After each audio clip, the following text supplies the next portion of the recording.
여러분은 부모님께 도움이 되는 복지제도를 얼마나 알고 계신가요?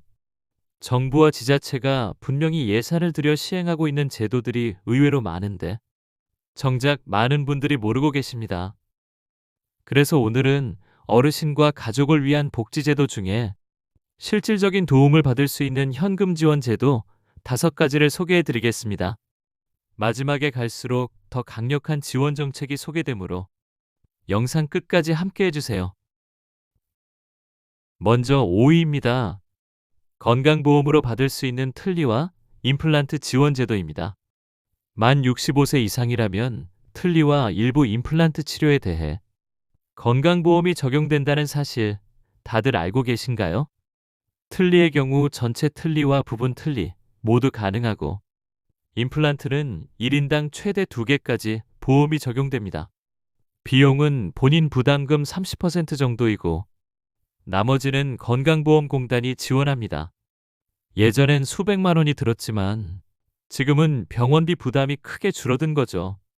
치료를 받으려면 먼저 치과에서 의사 진단을 받은 후 건강보험공단에 등록하면 됩니다.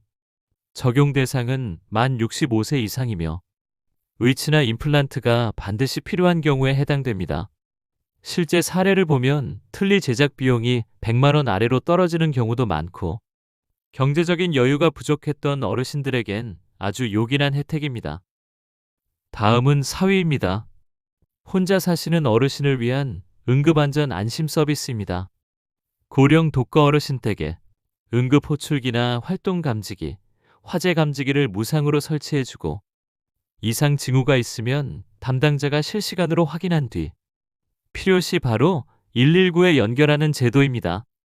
어르신이 일정 시간 움직이지 않거나 욕실 등에서 갑자기 넘어지는 상황이 감지되면 시스템이 자동으로 반응하기 때문에 응급 상황 발생 시 매우 중요한 역할을 합니다. 설치와 유지비는 전액 무료이고 신청은 읍면동 주민센터를 통해 가능합니다. 노인 돌봄 서비스와 함께 연계되기 때문에 실제적으로는 생명을 보호해주는 복지망이라 할 수 있습니다. 3위는 장수수당입니다.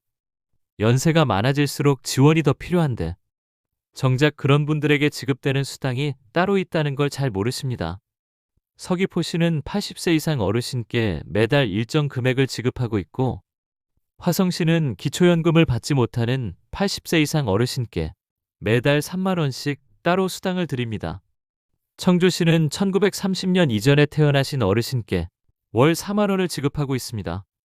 기초연금만으로는 부족한 경우가 많은데 이런 장수수당은 일정 연령 이상 어르신들에게 별도로 현금이 제공되는 제도입니다. 대부분 신청은 주민센터에서 가능하고 거주지 요건이나 건강 상태, 연령 등이 반영됩니다. 2위는 효도수당입니다. 이건 어르신을 직접 부양하고 있는 가족에게 지급되는 수당입니다. 예를 들어 양주시는 70세 이상 어르신이 포함된 4대 동거 가정에 연 50만 원을 지급하고 있고 세종시는 3대 이상 가족이 85세 이상 부모님을 함께 모시고 있으면 매달 10만 원을 지급합니다. 고양시는 4대 가족이 3년 이상 해당 지역에 거주하면 매달 7만 원씩 지급하고 있습니다. 조건은 지역마다 조금씩 다르지만 공통점은 부모님을 직접 부양하고 있고 가족 구성수와 거주 기간이 일정 기준을 넘는다면 누구나 신청해서 현금을 받을 수 있다는 점입니다. 마지막으로 가장 많은 분들이 놓치고 있는 1위입니다. 바로 시민안전보험인데요. 이 제도는 특정 연령층이 아닌 그 지역의 주소만 되어 있으면 자동으로 가입되는 공공상해보험입니다. 즉, 어르신이든 젊은 분이든 해당 지역에 거주만 하고 있으면 자동 가입입니다. 그럼 왜 이걸 노인복지로 소개하냐고요? 이유는 간단합니다. 실제 사고 발생 비율과 병원 진료 비율이 고령층에서 훨씬 높고 그만큼 보상 수혜도 많기 때문입니다. 예상치 못한 사고에 대비해 지자체에서 자동으로 가입시켜주는 시민안전보험은 화재, 자연재해, 대중교통사고, 익사 같은 사고가 발생했을 때 최대 2천만 원까지 상해 보상이나 후유장애 보장을 받을 수 있습니다. 단순히 넘어지는 낙상 사고는 보장되지 않지만 특정 조건의 외부 사고는 일부 지자체에서 보장되고 있으니 자신의 지역이 어떤 항목을 보장하는지 확인하려면 재난보험24라는 사이트에서 거주지를 검색해 보세요.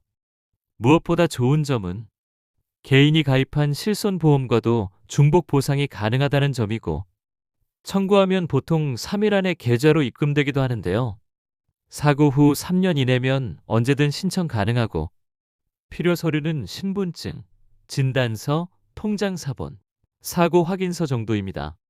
시민안전보험은 이름은 보험이지만 어르신에게는 실질적인 안전복지입니다. 몰라서 못 받는 경우가 정말 많고 알기만 하면 큰 도움이 되는 제도입니다. 오늘 소개해드린 제도는 대부분 신청만 하면 바로 혜택을 받을 수 있는 정책입니다. 가족 중 어르신이 계시거나 독거 어르신을 알고 계시다면 이 영상 꼭 공유해주세요. 좋아요와 구독 알림 설정해주시면 더 좋은 영상으로 또 찾아뵙겠습니다. 감사합니다.